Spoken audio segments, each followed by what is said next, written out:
Everyone loves Grease, even yeah, this yeah, day, you know. yeah. And look at the way they dress. I mean, that was really cool, the way they dressed in those days. Yeah. The boys were really smart, you know, really, Yeah. with the suits, and the girls with the dresses that were flared Yeah. out, you know, and the hairstyles. It was so cool. It was cool. You know, that's the Yeah. way it was.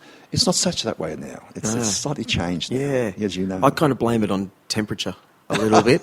I know when I go to Melbourne nowadays, you know, people, they're layered a little, so they kind of, you can look sharp. I know. Like I lived in Sydney myself, so it was, you know, I stopped wearing shorts. Now that's pretty much the only thing I wear up here, you know, due to temperature. Up in the Gold Coast, But yeah, there's something cool. When you put on a sharp suit, you feel cool. You actually change your, like a fancy dress party. Yeah, you'll change your whole attitude. I think if you go shopping now in a menswear, for instance, there's some great stuff, real cool stuff in these. You know, it's fitted out with jackets, lovely jackets. You know, it's very cool. Yeah, right? It's very cool. But it's so confusing now because no one knows what cool is anymore. It seems like in your days, so I think it was very simple. Yeah. You were one of these brackets, whichever one you liked, That's and right. just bang, that's right. rock and roll. Yeah, it was cool. So were you playing bass? I was playing bass in those days. When we formed the band, we backed ourselves, right? And I had to learn to play bass. I'd never played bass. What's the name of that band, the Hi-Fi's? Yeah, we called the Hi-Fi's in Melbourne. That so was is that still the same pub? Still about the Hi-Fi? I know there's a Hi-Fi bar in Melbourne somewhere. It's a popular name, Hi-Fi's. You know, I mean, we the Hi-Fi bar. Did you say that they created some sort of... No, that was that television show. It was called the Hi-Fi. Okay. Yeah, but even now, Hi-Fi is still well known. When we were recording, we made a record, and we had to change our name because there were 32 Hi-Fi groups around the world. Right. So if you wanted distribution around the world, well, you had to change your name. So and didn't Hi-Fi? That was like a JVC. Hi-Fi. Yeah. Sort of Hi-Fi. I think it was something you couldn't actually use. Someone sort of actually, what's the word, copyrighted or something. Yeah, but there were a lot of hi-fi groups around. Right. But hi-fi was sort of high fidelity. That was the idea. The sound, the high fidelity sound in those days. What was it before then? I don't know. Just some sort of just sound. So when you actually recorded, there's that. I want to know, but maybe we shouldn't even ask because. Look at us now, we're talking into microphones. These mics are going into a little interface box, which converts it into a digital signal that can go into this little laptop here. Yeah. Right, so gone are the days, remember when you'd cut tape? Yes. Okay, the whole band has recorded live. Yes, everything is great, except the guitar player just did one bad note. Well, in the old days, you'd actually cut the tape. Yeah. Is that right? Yes. I remember going to a recording studio one day, and they had a big thick tape. It was a 8-track tape, you know, and they had this tape laid out, and there was one note wrong in the arrangement. Yep. And they laid the tape out on the table, and they pushed a button, and a little pair of scissors came up and just clipped out that one note, and then they joined the tape together again. And then he recorded the other note right at the right time, punched him in and out. That's right. Yep. That's how it was done. And everyone in the room was just like sitting on the edge of the seats going, "Come on, Barry." I know. That's how it was. Yeah, it was how it was, but it made just a great band. Yeah, I know. That's what it was. It made a great band. Just think there's kids now that, and good on them, never bagging anyone, but you can do some wild things without any rehearsal now. Yeah, I know. I mean, I'm still involved with a bit of music now, and I'm still doing backtracks and all this sort of stuff now. And with the digital and all the computers these days, it's amazing what you can do. Amazing what you do. Amazing. Yeah. Didn't have that in those days. You know, we had no computers. There wasn't any computers till about 1980. You imagine living in a world with no computers? Yeah. I mean, we didn't have it. I even remember when I was at Red Z Studio in Brisbane, that kind of became a big name at the time in the 90s. Mm-hmm. And there was a computer in the corner of the room, and Magoo, he's famous. He went on to do Midnight Oil, one of the big names. Yeah. But I remember him saying, "We've got that thing here, but may as well just use this." And they were still using 16-track tapes from memory, 24. They were still in that. Yeah. No one actually wanted to switch over to that because it's like, the sound. There's not these analog desks and all that are really good. Well, the first recording we ever did was in a studio in Sydney, up at about 8th floor up, and it was the first 8-track in the country. Right. Everything before that had been a 2 and 4 track. Wow! This was the first 8-track. That's incredible. So it meant you could put 8 tracks down and mix them together to purify the sound. How would they do it? Do you remember how they did it? Like drums over there? Yeah, they 8 tracks, and they put everything on a separate track. Yeah. And they mixed it so they could control every track Well, now you go into a recording studio, you may have 64 tracks that you're working with, you know, and everything's going on 64 tracks, and they're working switches all the way through, and it's amazing. It's amazing, and automated too. So actually, the faders move up and down without even. That's right. It's not. You know, it's crazy. Well, here's a good thing to hang on to. Then is there's someone released a film recently called Sound City, and Sound City is an actually recording studio in LA. Yep. In the back of an industrial estate. I've said it before on this actual show, but just like we are in Currumbin right now, it's just some nondescript suburb industrial estate. Yes.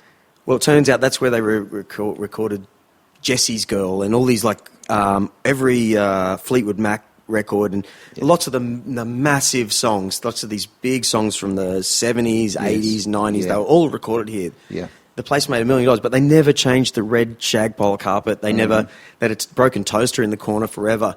And the reason that they made a film out of it because the world went to digital. Yes. So no one had any use for this studio, and they just lost money. It was just like another business. That's right. Even though Nirvana did their big hit there, 10 years later they just couldn't. There was no reason to record there. So anyway, the whole point of the film was to highlight that you can now create songs over there, but there's nothing like standing opposite another bloke or person, lady, whatever, and just jamming. Yeah. That's where the real enjoyment comes. Like actually going, we're actually in a groove now. We've got a song happening, and that'll never go away. Just like, you know, Steve Dart. I've met so many motocross stars since I've known him. Sort of all those sort of guys. You'll never take watching fireworks away from people. You never get rid of the basics. The basics are always there. They're always there, you know, and it's what makes it click. You know, Isn't it lucky for that though? Well, I think it's great because that's human nature. That's human life. That's the way we do it. You know, that's why everyone's different, and that you want that difference to come out on your recordings, on your sound. You want to be different because if you're the same as everyone else, well, you know, it doesn't mean anything. But you want to be different. That's the excitement of the whole thing. That's right. To be different, and that's one of the things we found that when we were in the showbiz, you know, that we tried to be different and get an original sound. When we in Melbourne, like when we finished up, we actually recorded for RCA. We were booked a recorder with RCA, and we were very light in the pop field. We weren't, you know, we're just messing around a little bit. But then when we went to Sydney, and we did bandstand and shows like that, where we met big stars, and we thought, oh, gee, this would be great. We should start recording. So we went round to all the different recording companies and tried to get ourselves on the record. And they said, no, you're not commercial enough. You haven't got the sound we're looking for. We really haven't got it, you know. We want something different. So we didn't know what to do. And all of a sudden we got a phone call. We got a phone call from Johnny Devlin, who was a rock star in those days. And he'd just been taken over by RCA Records to be their A&R man. And he rang up and he said, I've just heard one of your tapes from one of your bandstand shows. He said, I want you to come and see me. So we went in and saw him. He said, you know the Beatles are the biggest thing now? We said, well, they're kind of huge. He said, do you reckon you sound like them? I said, what do you mean sound like them? He said, well, could you record something and make yourself sound like the Beatles? We need an Australian Beatles. I said, I don't know. You know, we didn't know what to do. So anyway, he said, look, here's a record by a group called the Marauders. And he said, the RCA have got the rights to this record. They're not going to release it.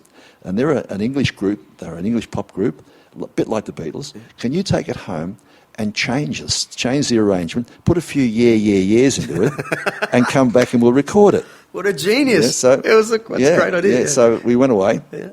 And we came back and we did a cover version of it, putting all these years, you know.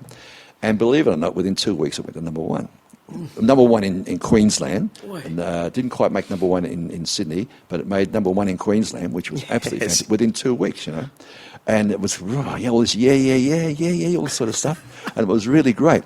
But what's the name of the song, though? It's called That's What I Want. That's What I Want. Yeah, I heard it. That's what I want. Like a real surf rock sort of, in my opinion, a bit of a surfy rock sort of at the same time. Yeah, we didn't play on it. So we had the Denver Men play on it. You've probably dig a Revel on the Denver Men. The Denver Men did the backing track for us, and we did the vocal. Interesting. And we put on this 8-track in Sydney, and it came out, and it went, really great, really great. But then, because in those days, records were played by what they call DJs on radio. Yeah. The DJs controlled it. They controlled everything. If you wanted your record play, you went and saw the DJ and said, "Will you play me a record on the radio?" That's how you got it played. And if you got on well with the DJs, they'd play your record. And there was one one DJ in Sydney that he said, I won't say who it was, but he said, "Let me guess. I'm not going to play this record. I'm not going to play it." He said, because it's copying the Beatles, and we don't like people who copy the Beatles. We don't like people who copy, Oh, no. And we thought, we've made a big mistake here, But anyway, so happens the Alan Jones. No, it wasn't Alan Jones. No, it wasn't Alan Jones. If I guess it, will you say it? No, I'm going to say it.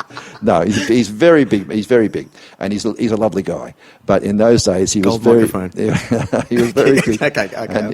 Sorry. And he sort of came around. We went and saw him, and he came around and said, "Look, all right, I'll give it a play. Give it a play." And that really forced it up. That was the one person who really forced it to go, because he was so big. And he said, he got to say, "Yeah, I don't mind this record. It sounds all right. Yeah, it's not the Beatles, but it sounds all right." Okay. Right. And so he played it. And so we released it, but we released it under the name of the Cicadas. Right, yeah. We called ourselves the Cicadas. We couldn't use hi-fis. We had to call ourselves the Cicadas, because cicadas eat Beatles. Don't know whether you knew that. That's a good one. Really? Yeah. So we dressed. Actually, I did ponder for a thought, and because I found through internet, Google, there's another Cicadas recently. Yeah, that's right. Worldwide somewhere. Yeah. And I went, Cicadas. Wow. What does that mean? So they ate Beatles. So we dressed up in green lame jackets and black pants, so we looked like the thing. And it was a big gimmick. It was a whole big gimmick, the whole thing. But it worked. But still, it worked. It got us going in Sydney, and we toured with Billy J. Kramer Dakotas from England came out. Yep. We did a tour with them and Billy Thorpe and the Aztecs. We toured together. What was that like? Oh, that was amazing. Yeah. That was amazing. That's when your things are going well. I mean, we'd come out, we'd fly into, say, Perth. We flew into Perth, and there were 500 kids there, screaming like mad. That's what I mean. Not at us. Yeah, but still, you were in that. Well, we were part of the group, that. You saw that. That's what I mean. It was amazing. That's gone now, really. Well, I suppose it has a bit. The Beatlemania was an amazing thing those days. It was, it was huge.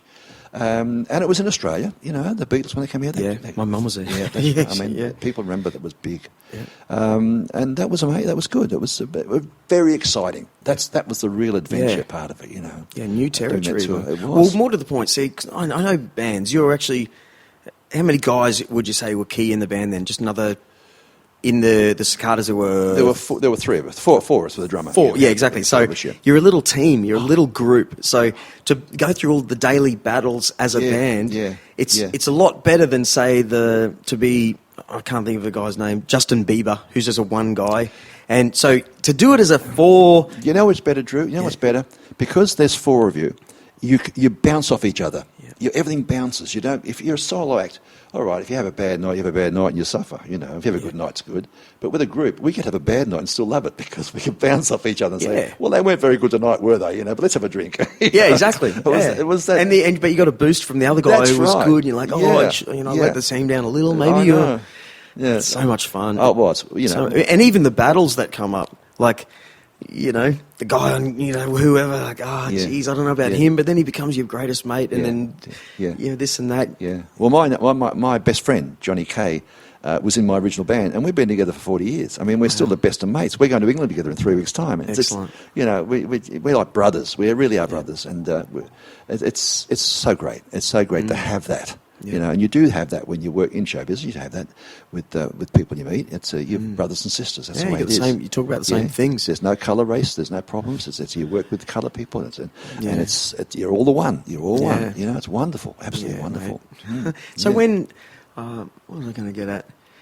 When I'm noticing now, because I'm in one of these cover bands, well, cover bands mean a lot more now, because I remember, say in the 50s, it always surprised me when I'd listen to Chuck Berry record, and to me, every song he played was his own, and then I realised, hang on a minute, no, he was doing cover versions of some of these songs, or vice versa. Actually, other people were doing cover bands, but it could have been the Rolling Stones. I'm going, hang on, who owns the song? I don't know.